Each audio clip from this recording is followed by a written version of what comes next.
अरे का हो गया रे बिट्टू, कैसे बैठे उदास?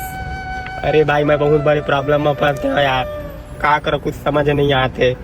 अरे तो प्रॉब्लम मोर प्रॉब्लम है यार, बताना का प्रॉब्लम है तेका? भाई यार रहे थे भाई यार। अरे बताना पगला का हो गया तेका, का मदद चाहिए बता।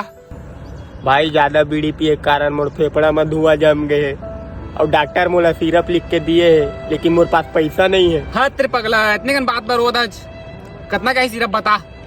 250। 250 नहीं है, इधर 500। जा जल्दी सिरप लेके आ। चलो तो चलो।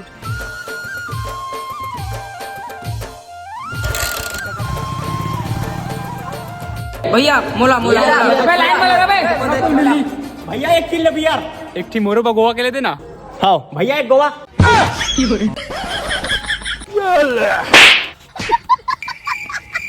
नहीं रे, तोर तो फेफड़ा में धुआं जा मेरिस ना।